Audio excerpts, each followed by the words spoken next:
Hello दोस्तों, राधा राधे, प्रणाम, जय श्री राम सभी को। कैसे हैं आप सब? उम्मीद करती हूँ आप सब बहुत अच्छे होंगे। तो आज हम आप लोगों को एक बहुत ही प्यारी सी भगवान श्री राम और भक्त की कहानी सुनाने वाले हैं। जब भक्त के कहने पर भगवान श्री राम ने अपने हाथों से रसोई बनाई। तो चलिए बने रहना आप लोग हमारी इस कहानी में और फुल वॉच करना। और बहुत ही प्यारी सी कहानी हम आप लोगों को सुनाने वाले हैं। तो चलिए सुनते हैं।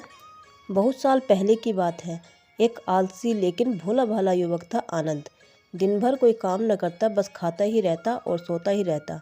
घर वालों ने कहा कि चलो जाओ, निकलो इस घर से, कोई काम धाम तो करते नहीं हो, बस पड़े रहते हो। वह घर से निकलकर यूं ही भटकते हुए एक आश्रम पहुंचा। वहां उसने देखा कि एक गुरुजी हैं और उनके शिष्य हैं। कोई काम नहीं करते हैं, लेकिन बस मंदिर की पूजा करते हैं। उसने मन में सोचा कि यह बढ़िया है, कोई काम धाम तो है नहीं, बस पूजा ही तो करनी है। उसने गुरुजी के पास जाकर पूछा, क्या मैं भी यहाँ रह सकता हूँ? गुरुजी बोले, हाँ हाँ, क्यों नहीं रह सकते। आनंद गुरुजी से बोला, लेकिन मैं कोई काम धाम नहीं कर सकता हूँ।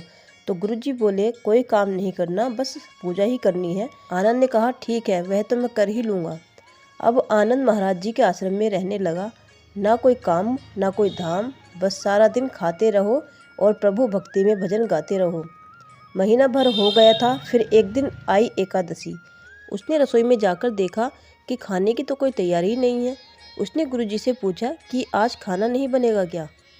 इतना सुनकर गुरुजी ने कहा, नहीं, आज तो एकादशी है, तुम्हारा भी उपवास है। गुरुजी की बात सुनकर आनंद ने कहा, नहीं नहीं, अगर हमने उपवास कर लिया तो कल का दिन हम नहीं देख पाएंगे। हम नहीं कर सकते ये उपवास, हमें तो भूख लगती है। आपने पहले क्यों नहीं बताया? गुरुजी ने कहा, ठीक है, तुम मत करो उपवास, पर तुम्हारे लिए खाना भी कोई नहीं बनाएगा, तुम खुद ही बना लो। मरता क्या ना करता गया रसोई घर में। गुरुजी वहाँ फिर आए। देखो, अगर तुम खाना बना लो तो राम जी का भोग जरूर लगा लेना और नदी के उस पार जाकर बना लो रसोई अपनी। आनंद गुरुजी से बोला, ठीक है। लकड़ी, आटा, तेल, घी, सब्जी लेकर आनंद महाराज चले गए। जैसे तैसे खाना भी बना लिया। खाना खाने लगे तो याद आया कि गुरुजी ने कहा था कि राम जी को भोग लगाना है। अब आनंद लगा भजन गाने, आओ मेरे राम जी, भोग लगाओ राम जी, प्रभु राम जी आइए, श्री राम आइए, मेरे भोजन का भोग लगाइए। फिर भी वहाँ कोई नहीं आया तो आनंद बेचैन हो गया कि यहाँ तो भूख लग रही है और राम जी आ ही नहीं रहे हैं। वह भोला मानस जानता नहीं था कि प्रभु साक्षात तो आएंगे ही नहीं, पर गुरुजी की बात मानना जरूरी है।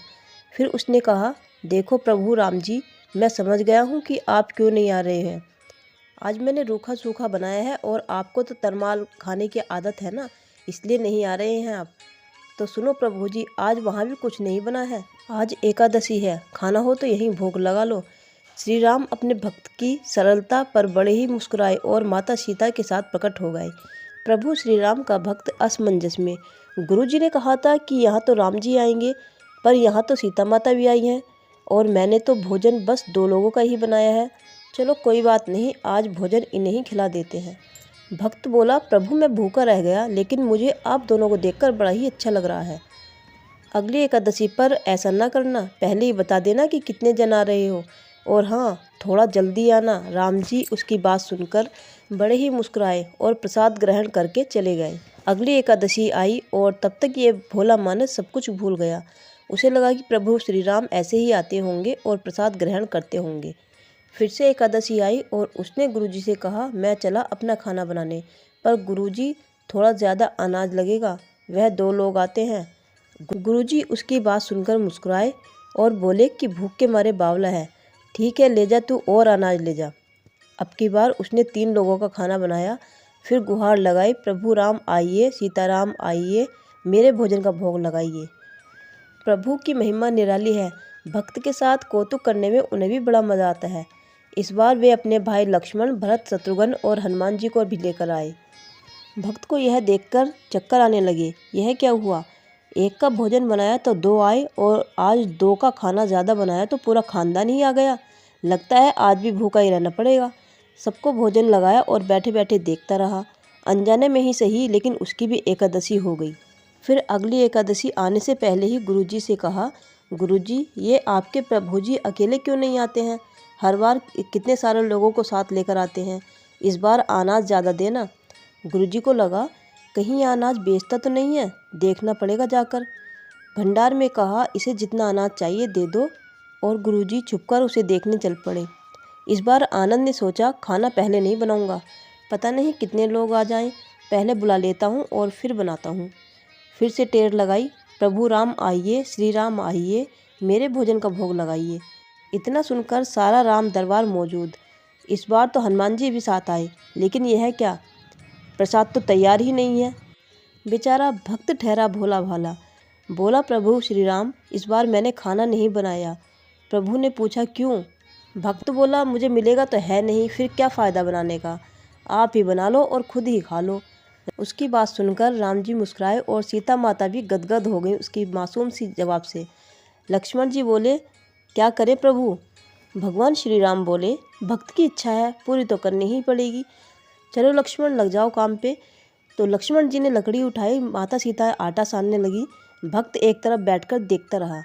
माता सीता रसोई बना रही थी तो कई ऋषि मुनि यक्ष गंधर्व प्रसाद लेने आने लगे। इधर गुरुजी ने देखा कि खाना तो बना ही नहीं है, भक्त एक कोने में बैठा है। गुरुजी ने पूछा, बेटा क्या बात है, खाना क्यों नहीं बनाया? भक्त बोला, अच्छा क्या गुरुजी, आप आ गए, देखिए कितने लोग आते हैं प्रभु के साथ। इतने में गुरुजी बोले, मुझे तो यहाँ कुछ नहीं दिख रहा तुम्हारे और अनाज के सिवा। इतने में भक्त ने माथा पकड़ लिया, एक तो इतनी मेहनत करवाते हैं प्रभु, भूखा भी रखते हैं और ऊपर से गुरुजी को दिख भी नहीं रहे हैं, यह तो बड़ी मुसीबत है। प्रभु से कहा, आप गुरुजी को क्यों नहीं दिख रहे हैं? इतने में भगवान श्री राम बोले, बेटा मैं उन्हें नहीं दिख सकता। भक्त बोला, पर क्यों? वे तो बड़े पंडित हैं, ज्ञानी हैं, विद्वान हैं, उन्हें तो बहुत कुछ आता है, फिर भी उनको क्यों नहीं दिखते आप? प्रभु बोले, माना कि उनको सब कुछ आता है, पर वे सरल नहीं है तुम्हारी तरह, इसलिए मैं उनको नहीं दिख सकता। आनंद ने गुरुजी से कहा, गुरुजी प्रभु कह रहे हैं कि आप सरल नहीं हैं, इसलिए आपको नहीं दिखेंगे। गुरुजी रोने लगे और कहने लगे कि वाकई मैंने सब कुछ पाया, पर सरलता नहीं पा सका तुम्हारी तरह। प्रभु तो मन की सरलता से ही मिलते हैं। इतना सुनकर प्रभु श्री राम वहाँ प्रकट हो गए और गुरुजी को भी दर्शन दे दिए। इस तरह एक भक्त के कहने पर प्रभु ने रसोई भी बनाई और अपने भक्त को दर्शन भी दे दिए। तो दोस्तों, यही थी आज की छोटी सी कहानी, भगवान श्री राम और भक्त की कहानी। आज की भगवान श्री राम की कहानी आपको कैसी लगी कमेंट बॉक्स में ज़रूर बताना, और एक बार कमेंट बॉक्स में जय श्री राम ज़रूर लिख के जाना, और साथ में एक लाइक भी कर देना और चैनल को सब्सक्राइब भी कर लेना, बेल आइकन को प्रेस कर लेना, ताकि आने वाली वीडियोज़ की नोटिफिकेशन आपके पास सबसे पहले आती रहे। तो फिर मिलेंगे एक अच्छी सी कहानी के साथ, एक अच्छी सी वीडियो के साथ। तब तक के लिए बाय बाय, जय श्री राम।